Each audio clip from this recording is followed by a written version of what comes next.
Mau tahu rukun dari pernikahan? Ada beberapa literatur kitab kuning, kitab klasik, baik itu Fathul Qorib, I'anatul Talibin. Rukun pernikahan disebutkan ada 5.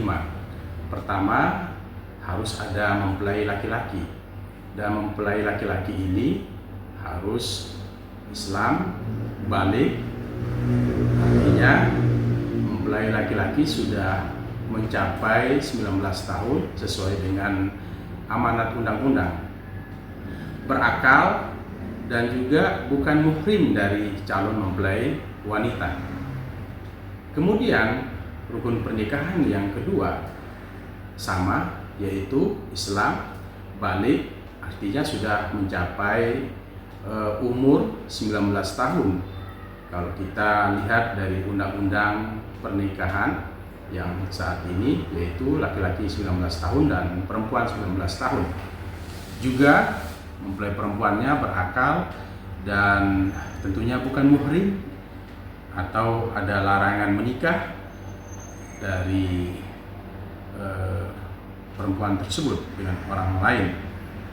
Artinya bahwa harus dipastikan bahwa perempuan ini adalah bukan muhrim dari calon mempelai laki-laki, dan juga bukan dalam ikatan pernikahan dengan seorang laki-laki lain. Artinya dia betul-betul terlepas dari ikatan pernikahan dengan orang lain, sehingga pernikahannya akan menjadi sah.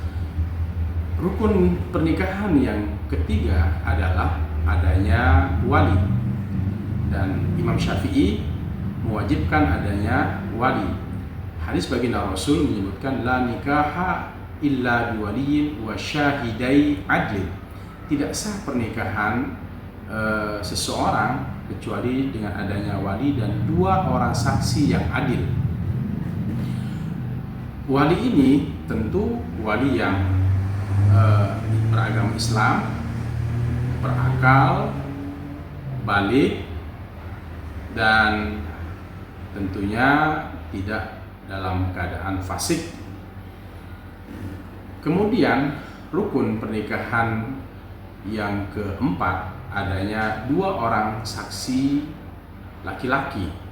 2 orang saksi ini tentu Islam, berakal, baligh, dan juga memahami apa yang diucapkan saat akad nikah.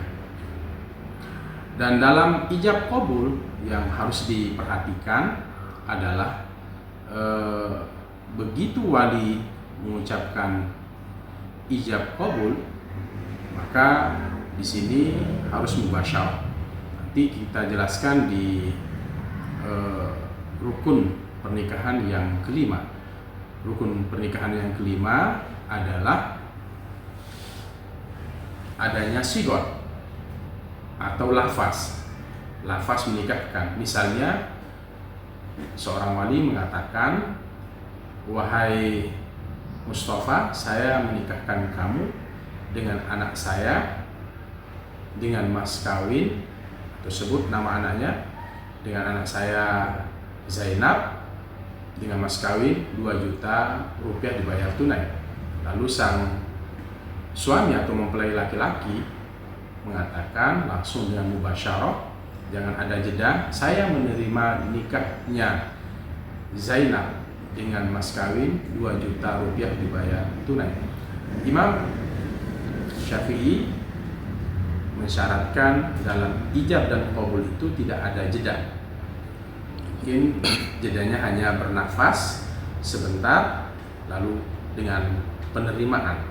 Nah, di sini harus sigot atau lafaz ijab qabul ini yang dipahami sesuai dengan daerahnya. Misalnya di Arab yang menggunakan bahasa Arab, kemudian di Inggris menggunakan bahasa Inggris, di Indonesia menggunakan bahasa Indonesia. Bagi penduduk Indonesia yang mungkin ada agak di pelosok, dia bisa menggunakan bahasa daerahnya. Yang penting bisa dipahami ijab dan qabulnya, dan ini menjadi syarat sahnya pernikahan. Sigot yang jelas, lafaz yang jelas ketika penerimaan ijab dan qabul. Sekali lagi, harus jelas, sigotnya difahami oleh kedua belah pihak, artinya antara wali dan mempelai laki-laki. Mudah-mudahan kita semua bisa memahami rukun dari pernikahan ini yang harus ada, itu suami atau calon mempelai laki-laki, calon mempelai perempuan, kemudian ada wali, kemudian dua saksi yang adil, tidak fasik, kemudian sigot.